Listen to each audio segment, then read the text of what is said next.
One. Hey, Happy New Year, everybody. It is Danny from the Lassercast, and I'm joined, as always, with Pete. And we are here in 2023 to keep covering more horror for you guys. We are here to talk about a movie that just got added to Shudder, Lake Mungo, a movie that came up on our channel not too long ago Mm-hmm. because it was listed in Shudder's 101 Scariest Horror Movie Moments. You can watch us cover all of those episodes right here on our channel. Yes. Speaking of our channel, we do a top 10 list of the best horror of the year.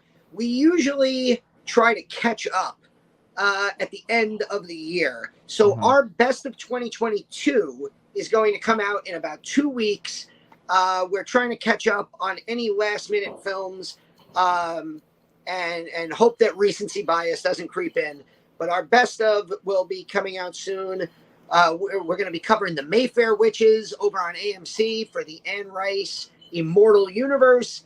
But Pete, I'm looking forward to talk to you about Lake Mungo tonight. What's going on? Danny, if Lake Mungo had come out in 2022, this would be on my top 10 list. Absolutely. Yes. Yeah. This movie was so good. You mentioned that it was on the 101 Scariest Horror Movie Moments on Shudder. Mike Flanagan was a big part of that series, our inspiration for our channel. And I can tell that this movie was a major inspiration for him. Oh, it's really interesting. First of all, if anybody else plugged Lake Mungo on Right. the 101 Scariest Horror Movie Moments, we would not be covering it on this channel. Right, right. But we made this point when we covered that series on Shudder that it didn't feel as much as they were doing a true ranking, as much as they were kind of grouping things together. And it just so happens that this was what, number 28, Lake Mungo? 28. And then 27 was Mike Flanagan's The Haunting of Hill House, his series on Netflix. And when he's describing Lake Mungo, he Mm-hmm. even admits like it was the big inspiration for a specific character arc in Mm-hmm. The Haunting of Hill House. I don't think it's a spoiler to say the bent neck lady. We could just say the bent neck lady. Yes. And and it's one of those things that I would have never put together Mm-hmm. unless I watched, and it's this is a movie that I had heard a lot about years Mm-hmm. ago, Mm-hmm. and I saw it years ago, Mm-hmm. and I thought it was fine. I thought it was good. It was, it's kind of like in that found footage documentary style genre. So a lot of people waver on that genre. I tend to enjoy found footage stuff. Yeah. I think it really gets to you on like a very visceral, like different level than like a narrative horror film. Uh, but I thought it was fine. I thought it was a good movie. 7 out of 10. Not exactly something I would rewatch, Hmm. but Mike Flanagan talking about it Yeah. and then connecting it to Hill House, which I thought was one of the greatest things I'd ever seen, Mm-hmm. made me want to revisit it. And I was so glad that we decided to cover it for this channel because I really did get a brand new appreciation for this movie the Yeah. second time around. Mm-hmm. This movie is so weird. We'll talk about it. It's so weird, Yeah. but the parts of it that are scary are really scary. And Absolutely. but it's also it's like a bunch of different things, and like they even talk about that on the 101 scariest movie moments. Mm-hmm. If only two good looking men covered that for YouTube, you know oh wait, Right. we did. So Yeah. It's funny, right? Because you often on this channel will talk about how you get creeped out by certain movies or that you imagine seeing Michael Myers. Like if you go into your living room and the lights are off, you get creeped out. And I've watched a lot of horror movies with you in 2022. It's been a really great year. I have to say that I have not been that creeped out by the movies that we've watched. There have been some very well made movies, but I don't get that kind of scared feeling.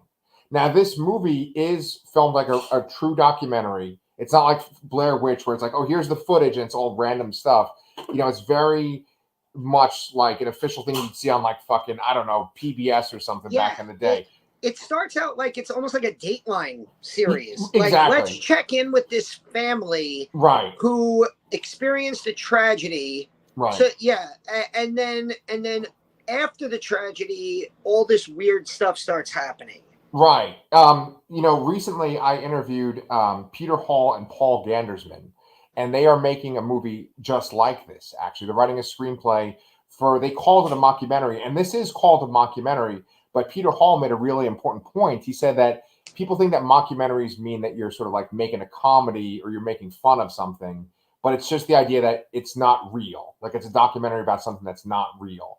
And did the term mockumentary start with Spinal Tap? With what? With This Is Spinal Tap? Yeah.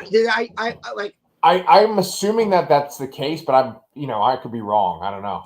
Because that's when I hear mockumentary, I usually think of Spinal Tap and movies like that, or like the Christopher Guest movies. Guest, exactly. Yeah. But I've always thought found footage was a weird. I didn't really get why found footage became the name for these movies, because very few of them are found footage. Like Blair Witch was a very specific found footage movie. That's the whole basis of the movie. Right. And like you can even make like the VHS series, of which there's like 5 movies now. The Poughkeepsie tapes. Like, okay, those are found footage. But then there's this other series of movies where like people are taking the camera, like we were just referencing Deadstream. Yeah. Deadstream, which is also on Shudder. You're watching it now. That is a movie that will get classified as found footage, but it's not really. And even the Paranormal Activity movies, like they're not really found footage. It's kind of like I kind of feel like docu-style horror, maybe, like, or mockumentary horror, if that's what, who is it? Peter Hall and Paul Gandersman, I never really got why I think like Blair Witch, that really tells you what a cultural cornerstone Blair Witch was when it came out, because that movie basically gave the name to found footage. Like Cannibal Holocaust is a found footage movie also, but like I never heard of that term until Blair Witch came out. Maybe I'm wrong. Yeah, I think that it's just a case where we were 17 when Blair Witch came out. So right. I think it's just the case where they kind of just lump everything under one umbrella and it's not accurate. I think like docu-style or docu-series, like something like that applies to this, right? Where it's like, it's not necessarily found footage. It's not like they found the footage somewhere in a field. Like this is a documentary team that was interviewing people and they just collected their footage over the years. But I do still think that it's pretty novel. And the reason why I think that this is so scary is because the way it's filmed, it just lines up with everything that you've seen that would be on Dateline or Unsolved Mysteries. Like going back to Peter Hall and Paul Gandersman, they said that the movie that they're working on right now is like the Netflix Unsolved Mysteries. Did you just see a ghost behind you over there? No, I forgot that I hung that Les Mis poster up back there, and I was like, "What the hell is that on my wall?" But like to me, like ghosts aren't super scary to me because it's like they don't usually hurt people in movies. I know there's poltergeists and stuff, but I'm much more scared of serial killers or like creatures infecting you and stuff or demons than I am of ghosts. But the way that the ghost is presented in this movie, it is extremely plausible and it is filmed in an extremely realistic way. The one thing that this movie does very well is it never goes over the top with the supernatural stuff. It's very subtle. And we're gonna obviously we're gonna get into spoilers, so we should just throw out a spoiler warning now. The movie came out in 2008. It was actually part of the After the Dark horror series. A series of 8 horror movies that came out, and I actually checked like what the other movies were, and the only other one that I've seen, or to be honest, really even heard of, was Dread, which was and I sought that out because it was the movie based on the short story by Clive Barker, which is one of my all-time favorite pieces of horror literature. It's in the Books of Blood, Yeah. Dread. It's my favorite Clive Barker story, and the movie was okay. But yeah, that was the only other part of that After the Dark horror series. This, that, and Lake Mungo are the only ones that I had ever seen. But yeah, like what you were saying is Lake Mungo. There is obviously there's supernatural parts of this. I mean, there's hintings of ghosts or spirits of the girl who Alice who drowned. That's like the whole inciting incident is that they're covering this family whose daughter drowned at this dam, right? And then there's like supernatural stuff that starts to happen after, but then the movie kind of plays with you, and like halfway through the movie, you kind of think, oh, is the movie going to be something different? And then it does it again, and you're like, oh, it's going to be this kind of movie, and then it goes, nope. We're coming full circle, and we're going to actually turn out to be supernatural. Right. With this, what really struck me about this movie now was the idea of the specter of death. And just like the idea that, death is a presence that like haunts people differently. It's easy to say everybody's afraid of death, but like, what if the specter of death was literally haunting you? It like, and what if you knew, what if somebody told you exactly how and when you were going to die? Right. How would that change your life? And that's kind of the mystery that gets unraveled throughout this hour and 20 minutes, which builds up to, the moment that's in the 101 Scariest Horror Movie Moments, where we find out this reveal that the girl was actually basically being haunted by her own death. Right. Yeah. I mean, so we might as well just get to the money shot part right now, right? Yeah. Hopefully everybody sticks around while we're getting out the towels and stuff. But as far as the main part of this movie, what it's all leading up to, what everything is built upon, is this girl Alice, who's 16 years old, went on a trip, I think like 2 years prior, and she goes to Lake Mungo. That's why the movie's called Lake Mungo. And all of her friends are running around. They're having this fun party. I thought the Lake Mungo trip was only 6 or 7 months before. I think it's like everything happens in 2005, and then she dies in December of 2005. Okay. All right. Yeah. You're probably right.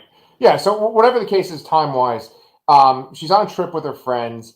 She goes off on her own. She has her cell phone.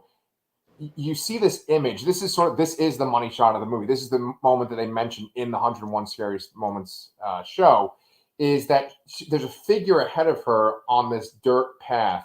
She gets closer and closer, and you see that this figure is the image that we've seen throughout the movie, which is like her drowned corpse. And they do a shot like immediately after showing us that picture of her drowned corpse. Like a jump cut. Right. And the funny thing is, I remember seeing this in the 101 Scariest Movie Moments, and I kind of knew it was coming, but I didn't really get the context. And then I was like, oh, this is going to be that moment. And the thing is, it still got me. Because it is like a jump scare. It's the one jump scare in the movie. Yeah. It's the jump cut. There's a really weird musical cue that it legit gave me goosebumps last night when I finished watching it. I was like, whoa, okay. Yeah. All right. I was wrong the first time. This is not just an okay movie. It's really freaking good. Yeah. But yeah, so like she drowns at the beginning of the movie. They can't find her body for a while. And then her mother refuses. But when they do find a body, her mother refuses to look. So her father does. And you see like the remains, like her like mangled face from being under the water, like waterlogged. Like it almost looked like the corpse from Silence of the Lambs when they pull out the body that Buffalo Bill had thrown in the Yeah. river. Yeah. And it's a horrible image, of course. And it looks, horrifyingly realistic. Right. And then, like you said, you get to this, Lake Mungo party where she's at with her friends, and she's like, on her friend's cell phone, she's seen like kind of creeped out, nervous, like she's off in the corner burying things, and her friends are like, why is she alone? And then they dig up her cell phone, and that's when you find the video on her phone of like you said, this form out in the, by the way, Lake Mungo it's actually like a desert. This movie takes place in Australia, so it's Lake Mungo is really like a desert area, right? And she like walks, and then you see the image, and then it's jump cut, and it's the father who goes, I recognized it immediately because I had seen it before, and then it's the jump cut, and you're like, because like if you've never seen the 101 Scariest Horror Movie Moments, if you've never seen this movie before, if you're watching it for the first time, this is like 2005 grainy cell phone video. This isn't like iPhone 14 cell phone video. Right. Like your first thought is, I don't get it.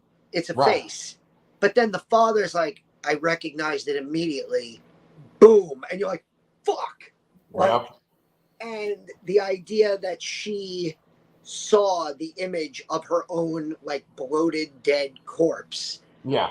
And basically now it's the next, the movie is like, if you go back now to the beginning, they're basically trying to like retrace everything that happened like in the last 6 months of her life, all of these weird things, why she was acting so distant, why she had changed, why she does certain things, which we could talk about later.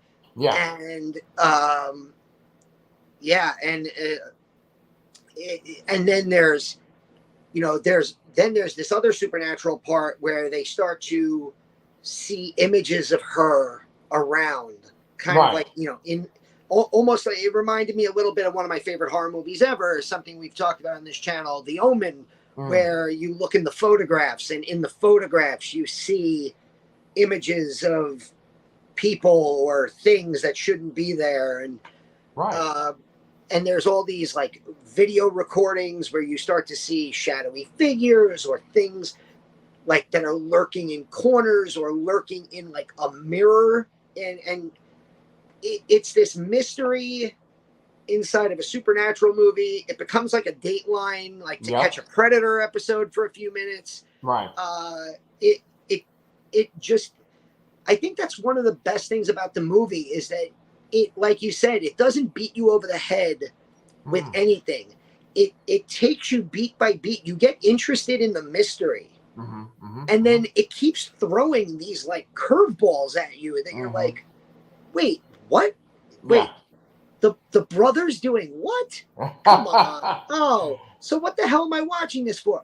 Oh, The Neighbor. Aha. It's a murder mystery. No, it's not. Okay. So what am I watching this for? And then it comes full circle to that great moment. And like, really, the movie could have ended there, but it goes on another like 10 minutes or so. And it's kind of like nice because it's like the family kinds of get like a cathartic, like moving on in a way. Right. Well, so I want to address that point because that's something I want to talk about the ending too, but I want to put a pin in that because there's two things I want to talk about out of what you just said too. So first off, we are conditioned as growing up in the 80s and the 90s. We are conditioned from watching 2020, from watching Dateline, watching Unsolved Mysteries, to where we know the musical cues, we know that footage. When we see that footage of like, here's an image, oh, could it be a ghost? We're so used to it being on like news programs or like news programs from when we were growing up, right? So our mind already makes that connection of this is real. Like the way this is shot, it feels like a real thing. So that just inherently just makes this movie creepier on a subconscious level because it is presented to you just like these things that are supposed to be real from when we were growing up. So you could totally imagine that happening. On the second thing I wanted to unpack was that when we are dealing with genre, right, like horror, right, sci-fi, fantasy, whatever genre, but we're talking about horror tonight. The fandom, getting into the fandom is like going into a cave, and there's the surface level stuff which everyone can access and everyone is into, right? Like Scream or something like that. Then you go deeper and deeper, and then you get to like Hellraiser or something like that, and you go deeper and deeper, and you get to these points where, okay, we're dealing with horror concepts, we're dealing with ghosts, we're dealing with hauntings, but we're going to go even deeper, and we're going to deal with like philosophical ideas. And this is what Flanagan does to a T in a few. He does it in Oculus. He does it in Haunting of Hill House, absolutely. I think he does it in Blind Manor too. Midnight Mass. Midnight Mass. There's so much. I mean, philosophy, religion, like it just everything about. Yeah. He does it in almost every one of his projects. Like he gets very philosophical, and I know that that's why the people that don't like his work don't like it, because it like the biggest complaint that I've seen from people about his Netflix series are that they're too talky. And I think that that is what we love the most about Flanagan. It's that it's not just expository dialogue. It's not just, quips and one-liners. It's real human interaction and characters that are well written, who are having like engaging philosophical conversations about real and important things. And yes, some of those real and important things are horrific. The family in Hill House is dealing with, the original family is dealing with the mother going mad. The other family is dealing with their drug addicted brother, and Nell losing her mind and eventually, spoiler alert, committing suicide, or dying, not committing suicide, but being killed by the house and becoming the bent neck lady. Right. So there's, I think you really kind of hit it there with the whole movies like this are not for everybody, because, there are just those people, and I totally respect this. There are just those people who they're not genre fans, or they just want to watch a fun movie. And if in that fun movie somebody, a guy in a mask slices and dices 12 people, then that's great. And and if if it's Scream, for instance, like Scream 2022, guy in a mask kills a bunch of people, right. And they make a lot of quirky movie references, right? Like, then boom, it's going to make millions of dollars. Lake Mungo is not going to be a blockbuster hit. No. It is not going to make lots of money. It is a very niche movie, and I think that we're 23 minutes in. We haven't even mentioned the director's never made anything else. Oh, really? I didn't know that. Okay. Yeah. Like Joel Anderson. Yeah. The director, if you go on IMDb, like his filmography is barely anything. It's like Lake Mungo. I think he did a short movie before, and he might have like worked on another movie after, but he's never like wrote and directed another movie. And you're like, this is the kind of movie that like you would think. I feel like Mike Flanagan directed Absentia. Right. And that's a kind of movie where nobody's probably going to watch it until Mike Flanagan becomes a big time director. And then you've seen Hill House, and you've seen Bly Manor, and you've seen Dr. Sleep. And you're like, wow, let me see what else this guy's directed. What the hell is Absentia? Oh, it's his first movie. And then you go and you watch it and you go, okay, this guy's been doing this caliber of work since the minute he decided to make movies. Right, right. Only on a minuscule budget, Right. And like, this is the kind of movie where somebody could find it now that it's on Shudder and say, "Oh man, I got to watch more of what this guy's done." And he's not done anything, and it's crazy. Like, Yeah. Well, maybe he saw his own death, and this was his way of coping. maybe, yeah. Hopefully he didn't drown. But like, um, it's very clear this movie has a tremendous impact on Flanagan. He mentions that in the 101 Scariest Movie Moments. The thing is that, you know, because I say this many, many times, our viewers know, I hate movies where they beat you over the head with exposition. And this movie, probably even less than Hill House, it barely explains things. The audience has to make the connections.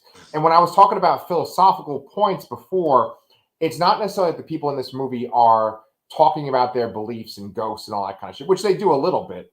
The philosophical thing I'm getting at is that they're dealing with this idea of time not existing for ghosts. And that is a major, major thing in Hill House, but it is also in Oculus, and I think it's in Doctor Sleep, and it's in Bly Manor. The idea of like that a ghost could actually do something. A person that died in the future could actually go back and haunt someone in the past. That they're not bound by time in a linear sense. And I was watching this movie with my wife, who does not give horror movies a pass as much as we do. She's a bit more discerning, and she is pretty critical of them often. But she really liked this movie.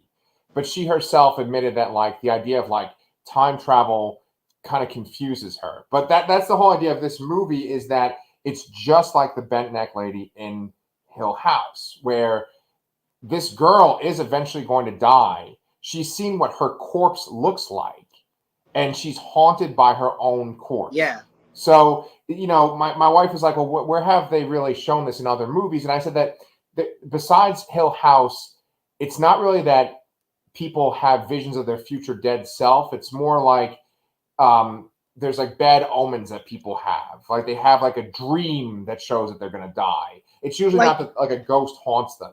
Yeah. I can think of like examples, not with ghosts, but like with time travel movies. Yes. Like Right. Back to the Future. Right. Back to the Future 2, you know, like Marty watches himself knock out, or he watches himself get into situations, and then, you know, he watches parts of the first movie happen while he's trying to prevent, you know, alternate 1985 from happening. Right. In even in like the Harry Potter movies, like in Yeah. part 3, they have the time turner, and the time turner allows them to like, so like they're sitting there. I don't know if you guys watch Harry Potter, of course, right? Oh yeah, we've seen them all. Yeah. Yeah. So like there's the scene where like Harry like gets hit with it, and he's like, "What the hell was that?" Yeah. And then you find out that Hermione, who is standing next to him, Right. in the future or in the past, went Uh-oh. back and threw the rock at him. Right. And it's like there's moments like that in other movies, but very rarely do we see this idea of, you know, like you said, death being non-linear, Yeah. or like ghosts being non-linear, and being able to haunt like your own ghost, being Yeah. able to haunt you while you're alive. Yeah. That's There's a terrifying thing. Like, right. And it's this great metaphor for sort of like not living your life the right way, or living your life in a wrong way, like kind of being haunted by your decisions. You know, all this stuff is fantasy, but it represents this sort of like being a ghost in your own life. Like one thing that comes up in this movie a couple of times is that the mom doesn't have that much of a connection with Alice before she dies. She references that a few times. They even interview the mom's mom, Alice's grandmother. yeah, and that was something where she said like her own mom didn't have a great relationship with her. Yeah. Right. I think that, like, I was just thinking, like, with the idea of like a lot of people don't think about these things. Like a That's lot right. of people just go through life, you know, especially if you're married, you have a family, you have a job, you have chaos, you know, you have normal human chaos. and you don't have time to get philosophical about like the ins and outs of what's gonna happen. Like, I'm gonna die one day. What's gonna happen when I? You don't have time for that because it's like you go to your job, you come home, you gotta feed everybody, and then maybe you get a chance to watch a series on Netflix or you get to stream something on Shutter before you fall asleep, and then you gotta wake up and do the whole thing again. And so, like, what if you're one of these people? And then you see the ghost of yourself, and all of a sudden it hits you. Oh, I'm gonna die. Yeah. Like, not now, not in 5 minutes, but I am going to die. And what's going to be like left? Like, or what will I have done? And how is that going to change you as a person? It's a really interesting thing. I feel like people who experience loss go through this. Yeah. They go through this all the time. I just watched The Banshees of Inisherin, which is not a horror movie at all. Right. But there is a scene in the movie where part of the reason that Brendan Gleeson doesn't want to talk to Colin Farrell anymore is because he finds him boring. Right. And he's like, I'm going to die one day. And I only have a limited amount of time left, and I don't want my time wasted by boring chit chat. And I'm watching the movie, and I'm kind of thinking to myself, he has every right to not want his time wasted. We only have a finite amount of time. Hell yeah. And it turns out in the movie, Brendan Gleeson is a fiddler. He's like composing a song, and he's like, I'm gonna die, but I want to make this song so that it lives forever. Yeah. And there's that idea of, what are we going to leave behind? Right. And we do have a finite amount of time, so how are we spending it? Right. And if we're doing something that we feel like we don't want to do, or that we're wasting our time with, it really, I think like this conversation that we're having has nothing to do with Lake Mungo anymore. But it's like, but that's what a great movie does. Like, it's leading us down like a rabbit hole of philosophical conversation about, death, finite amounts of time, what we're going to leave behind, what the meaning of life, etc. All because of an 85-minute movie that was part of the After the Dark horror series back in 2008. Yeah, well, the thing is that it's extremely well done, and like I said, it doesn't beat you over the head with its ideas. You have to kind of make the connections yourself. And one thing that reminds me very, very much of, and one thing that I feel like this movie is heavily influenced by, is David Lynch. Now, we talk about David Lynch on this channel very often, and I feel like this movie, to me, it's the sign that like you and I have to watch David Lynch. If you like his stuff. They reference that in 101 Scariest Movie Moments, I think. They make that there is a very Lynchian feel to some of it. Yeah, well, there's overt David Lynch references in this. The girl's name is Alice Palmer, right? The murdered girl, Laura Palmer. Laura Palmer is found by the shore, and she's dead on the shore. Alice Palmer is found in this reservoir in Ararat or whatever, Ararat, Australia. So Laura Palmer is from the Elephant Man, right? Is from what? The Elephant Man? No, Twin Peaks. Oh, I'm just kidding. I just Jesus Christ! I wanted to see if I could inflame your David Lynch them. But the thing is, right, is that Laura Palmer's death is the mystery that drives the Twin Peaks show. So much of it is an investigation into her life. You find her diary, you find all these clues, you interview people that have been with her. She goes from this girl that seemed like this girl next door, everyday girl, to having this dark side. And that gets explored all the way into Fire Walk with Me, the movie that is a spinoff of Twin Peaks.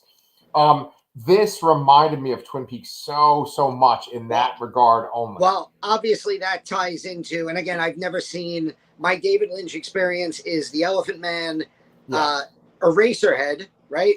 Right. And Blue Velvet. That's my David Lynch experience. Right. But I do love Blue Velvet. Yes. From what you just said, obviously the scene of her and the videotape and the neighbors, that obviously then feels very connected to the Twin Peaks Laura Palmer story. Right. Because in this movie, so there's this, you talk about a moment that made me jump, and I didn't even remember this. That's how long ago I had seen this. I did not even remember this part of the movie. I did remember, I'm sitting there going, I remember that the brother is making shit up. So basically, you find they go to a psychic to try to talk to the psychic, and they do a seance, and you start to see these videos. They're recording like the seance, and they have videos up in the house, right? And you start to see like full-fledged images of like people in the house, and you think, okay, it's Alice. It's a ghost. The house is haunted. And it turns out that the brother, who has a very big interest in photography and videography, is just kind of, I almost feel bad for him. Like, he's not doing it to be a dick. He's doing it to, like, I guess make his parents, like, give them hope that, there's something, because if you look, God, we both have children. I don't even want to think about the idea of losing children, but like, the idea of just having hope after that. Right. But yeah, so they, we find out that the brother is like doing this hoax with these images, but then it turns out in one of the images, there is somebody hanging out in the corner, and it's not a ghost. It's their next door neighbor who broke into their home and was in the daughter's room looking for something. And the mom ends up finding the daughter's safe, and in the safe she finds a video cassette, and on the video cassette is effectively a sex tape that the 16-year-old girl made with her next door neighbors, like both of them, like the married couple.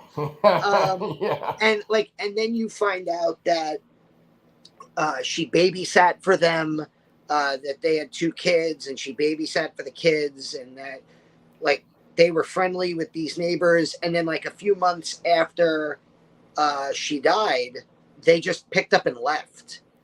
And so like, it's at this point in the movie where I was like, oh, it's a murder mystery now. And now we're going to go after like the Toohey family, because the neighbors, they obviously, did they drown this girl on purpose to hide? Did they think she was going to rat them out for, the sex tape that's there, or blackmail them? And then it's like, no, that's just a plot point that, and I don't know, did you take it as this was just Alice, like, doing, I kind of felt like, like, it's like the joke of like, what would you do if you found out you were going to die? Like, if the plane is I think they make this joke in Mallrats, where it's like, the plane is crashing, what are you going to do? And, you just start jerking off on the plane. You're like, I'm dying, what's the point? Right? Yeah. And, like, so I kind of feel like, was this Alice just saying, well, I'm going to die? Because we find out later that the Lake Mungo incident happened way before. Yes. So was this her just going, I've seen my own death, I might as well live. And here's this, sexy couple next door, who want me to, do a 3-way. Do you think that was what her mentality is? Like, not shaming it, of course, just saying like, like I don't care anymore. I'm just going to do whatever I want, because she also had a boyfriend, and Yeah. you know, It you know, I mean, first of all, I feel weird because I didn't realize that she was 16, and I looked at the description. It says she's 16, so she was pretty young. You know, that's illegal, right? But well, all I'm going to say is I don't know what Australia's age of consent laws are, yeah, because there are, even in the U.S., there are states that have different ages of consent between 16, 17, 18, etc. Uh, so it, Australia could be 16. Like they even made a point, like the father even said that like they tried to find the family and they wanted them arrested. Um, but they thought that they would use the tape to claim that it was consensual. And I'm like, consensual. Yeah, well, there is no such thing as consensual uh, statutory rape. right. So I don't know if you're out, if you live in Australia and you want to tell us what the age of consent is, just for the purposes of this video, not because Pete and I are going to Australia. And I thought I was getting canceled in our last video. So yeah. It's prevalent to the plot of the movie. No, I mean, to answer your question, go back to talking about the philosophy of death.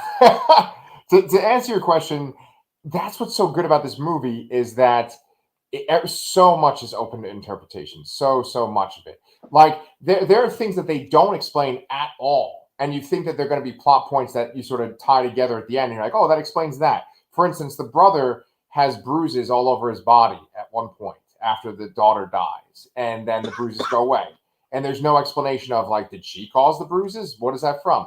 You think all these different things throughout the movie. Do you think that maybe the brother and the sister had this incestuous relationship, and that's why he was wearing her jacket and walking in the woods and stuff? Like, and even in some of the shots of them when she's still alive, she looks kind of weirded out by him a couple of times, and you're like, oh, did the brother murder her? They were both in the dam together, and then he came back and she didn't, right?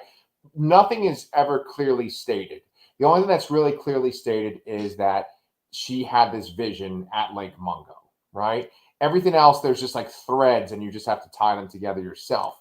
But what I like so much is this psychic idea, which I feel like it's a very Flanagan thing, and it's that idea of like reaching out to someone across time. The end of this movie I thought was really, really good. The 101 Scariest Horror Movie Moments, they talk about the reveal of her ghost right at the end, but I thought that the ending was very much a Flanagan ending, where it was like this emotional thing, because they do this really fucking brilliant thing. Like, kudos to Joel Anderson. They did this brilliant thing where they show Alice talking to the psychic, who she was secretly seeing the psychic too. That's like a Twin Peaks kind of thing. And then the mom is talking to the psychic after this whole thing has been completed. And their dialogue kind of syncs up to where Uh-oh. the Did you mom freeze? No, you did a little bit. Can you hear me though? Yeah, I think we both froze on each other's screens. Yeah, it really is. That's another scene that I forgot happened, where Alice meets with the Ray, the psychic, and tells him that she has this dream that her mother walks in the room and can't see her. And she's like, Mom, I'm right here. And her mother just looks around, can't see her, and leaves. Yeah. And then the mother talks about going into the daughter's bedroom and, not and now this is after Alice is dead. That's and right. She's looking around in the bedroom just like, and it's another one of those ideas like bent neck lady of, Alice is basically having the vision of her mother staring at her ghost later on, and then there's of course the scene that they take like a snapshot in front of the house as they move, and as you pan in you see that there's something in the window. And then I really love, even through the credits, like they show a bunch of family photos, and in each of the photos, they even show one of the augmented photos that the brother like set up where like, oh, there's Alice, she's standing in the yard, and we find out that it's not really her. He just kind of like put two pictures on top of each other. But then when you pan all the way to the right side of the photo, there's Alice. And there's a whole and that goes on through the credits. So stick around for like, don't just turn the movie off on Shudder when like the credits start to roll. Watch a few minutes into the credits. It's well worth it. Wait for when Nick Fury shows up. It's really awesome. It's time to start the Lake Mungo initiative. Jesus. Yeah, I mean, the movie, like I said, Sherry, my wife, is pretty critical of horror movies in general, and she really liked this. This has really good rating on Rotten Tomatoes. Just in general, it seems like people really like this. I've heard a lot of people reference this movie. It is kind of a shame that Joel Anderson didn't make anything else, because this is a pretty standout piece of filmmaking right here. I mean, if Joel Anderson's legacy is inspiring Mike Flanagan to make The Haunting of Hill House, then that to me is a pretty great legacy, because we could talk all day about which is the best Mike Flanagan Netflix show, because my opinion wavers. I still, to this day, I can't give a solid number one between Midnight Mass, Blind Manor, and Hill House. But when you ask most people, they'll tell you Hill House. Yeah. And it was like a cultural phenomenon when that show broke on Netflix. And that kind of cemented Flanagan from being like, oh, this cool horror filmmaker that like nerds like us like, to no, now he's like this big star that, you know, because the Gen Pop watches Netflix shows. Right. And, you know, so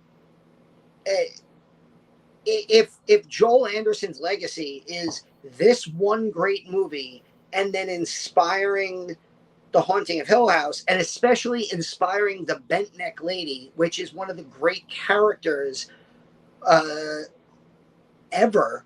Yeah. I'll say one of the best like haunting characters ever, like, you know, ghosts, whatever you want to call them. Then great job, Joel Anderson. And you know, I'm kind of curious. You know, a lot of people, they make a movie and then they go off and they just do other things, you know? Yeah. You know what this movie also reminded me of? Did you ever see Searching with I have John? not. I know what you're talking about. I haven't Blue. seen it, though. It's not John. What's his name? The guy from Harold and Kumar. He's in it. Yes. Yeah.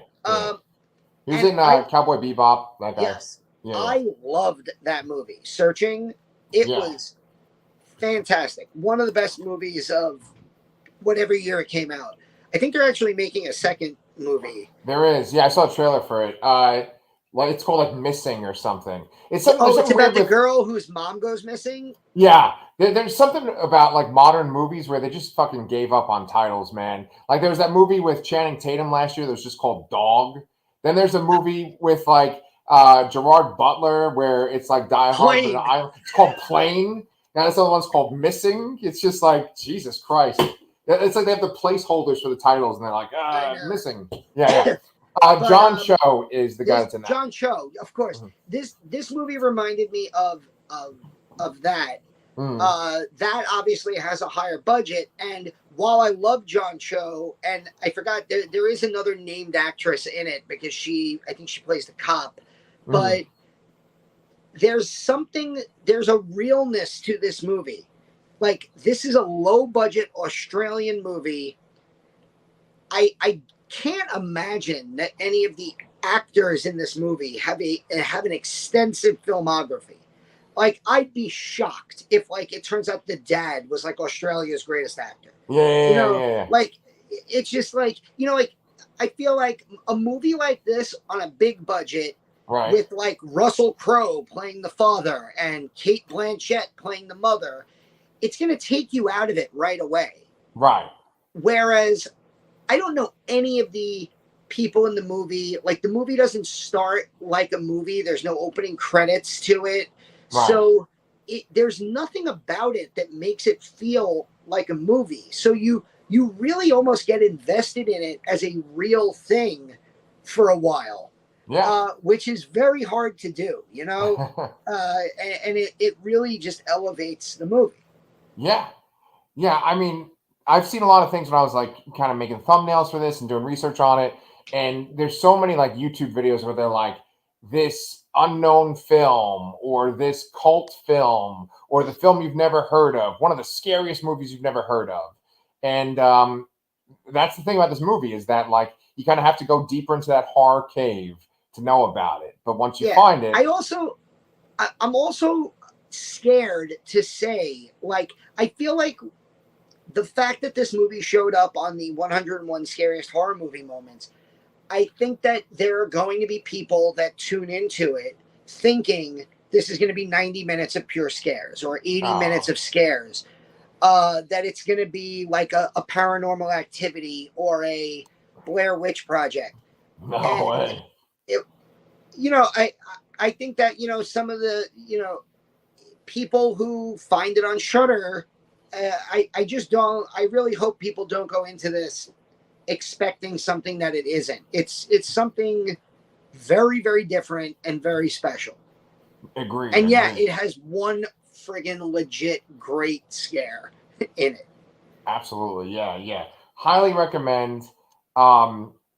We will cover this. This is one of the movies that have come out for Shudder this month of January 2023.